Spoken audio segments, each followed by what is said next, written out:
किसी मुर्दे को अगर जलाया भी जाता है तो कपाल क्रिया तक रुकना पड़ता है कि थोड़ा रुकिए, कोई पीछे से आकर कुछ कर ना जाए। दीप जलाएं, थोड़ी देर रुकिए। और दीप का भी नियम है महाराज, दीप का भी नियम है।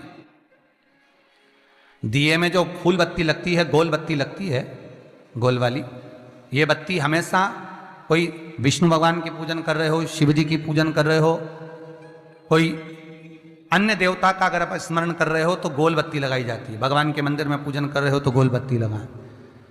लंबी बत्ती, लंबी वाली जो बत्ती होती है, लक्ष्मी की पूजन में, देवी पूजन में, जितनी भी माताओं की आप पूजन करोगे, जितनी भी देवियों का आप स्मरण करोगे, उसमें लंबी बत्ती का प्रमाण है।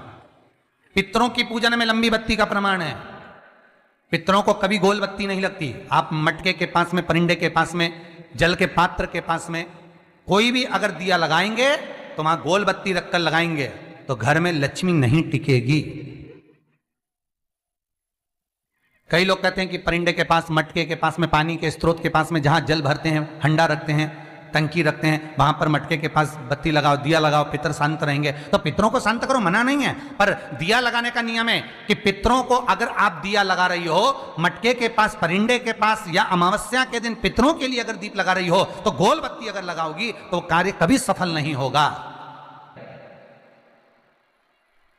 धन आएगा जाएगा, टिकेगा नहीं। इसलिए पितरों के लिए अगर दिया लगाना है, पूर्वजों के लिए दिया लगाना है, पितरों के लिए अगर दीप लगाना है तो लंबी बत्ती लगाइए, लंबी बत्ती। महाराज, लंबी बत्ती का प्रमाण हमारे यहां शास्त्र करते, गोल बत्ती का प्रमाण। और सुंदर चरित्र कहा, यदि आपके जीवन में बहुत ज्यादा लक्ष्मी से तकलीफ है, कष्ट बहुत ज्यादा है, या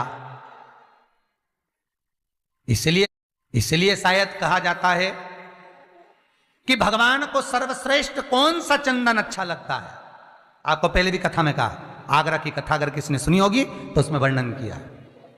भगवान को सर्वश्रेष्ठ चंदन कौन सा, भगवान को सर्वश्रेष्ठ चंदन कौन सा प्रिय है, वो कौन सा चंदन है जो भगवान विष्णु को लगाएं, राम को लगाएं, कृष्ण को लगाएं, वो कौन सा चंदन है जो श्री हरि को लगाया जाए। तो जीते जी भगवान विष्णु एक बार गले लगाते हैं, उसको कहते हैं हरि चंदन। कौन सा चंदन है? हरि चंदन। हरि चंदन बाजार में नहीं मिलेगा, हरि चंदन आपको बनाना पड़ेगा। कैसे बनाना है? तुलसी जब सूख जाए उसकी जड़ को निकाल लिया जाए, वो जड़ को पानी में धो लिया जाए, धोने के बाद उसको सिलवट्टे पर, पत्थर पर घिसा जाए और घिसकर उसमें थोड़ा सा कुंकू, रोली डालकर तैयार कर जो भगवान विष्णु के मस्तक पर, कृष्ण राम के मस्तक पर लगा देते हैं और उसकी एक बिंदी अपने हृदय पे लगा लेते हैं। जीते जी भगवान एक बार उसको गले लगाते ही हैं। हरि चंदन प्रियता। जैसे शिव महापुराण में रुद्र चंदन का भाव है, शिव महापुराण में रुद्र चंदन का प्रमाण दिया जाता है। अगर आपने लिंग पुराण पढ़ी हो तो उसका 5वां स्कंद अवश्य पढ़िएगा महाराज। और शिव महापुराण अगर पढ़ रहे हो तो उसका कुमार खंड पढ़िएगा, जिसमें रुद्र चंदन का प्रमाण है। रुद्र चंदन कैसा, रुद्र चंदन का प्रमाण कैसा? तो महाराज कहा, चंदन घिसकर, पीला चंदन घिसकर उस चंदन को 3 मुखी रुद्राक्ष पर लपेट लिया जाता है। 3 मुखी रुद्राक्ष पर उस चंदन को लपेटा जाता है। लपेटोगे उसके बाद उसको ऐसा गोल करोगे तो एकदम चिकना हो जाएगा, एकदम चिकना, ठीक है, एकदम चिकना हो जाएगा। और उस चंदन को आप शिवरात्रि के दिन, और कोई से भी महीने की शिवरात्रि, किसी भी महीने की हो, सब फलदायी होती है। अगर आप पंचांग में देखेंगे तो शिवरात्रि लिखी हुई आती है, हर महीने शिवरात्रि पड़ती है। किसी भी महीने की शिवरात्रि पर रुद्र चंदन, अर्थात जो चंदन का आपने 3 मुखी रुद्राक्ष में लेपन करा है, उसका गोला बनाया है, वो चंदन अच्छा मोटा मोटा कर लेना, अच्छा बढ़िया, ऐसा नहीं कि थोड़ा बहुत ही लगाओ, पूरा रुद्राक्ष दिखना नहीं चाहिए, पूरा लपेट कर उसको शंकर के शिवलिंग पर ले जाकर रख दीजिए और फिर धीरे धीरे शंकर भगवान का जल अभिषेक करना प्रारंभ कर दीजिए। वो चंदन पूरा धीरे धीरे शंकर के शिवलिंग पर डलना चाहिए। शंकर के मूल मंत्र श्री शिवाय नमस्तुभ्यम का जाप करिए। यह कहलाता है रुद्र चंदन। इस चंदन के अभिषेक से महाराज जो काम नहीं होता आप कर कर उस कार्य को प्राप्त कर सकते हो, सिद्ध कर सकते हो।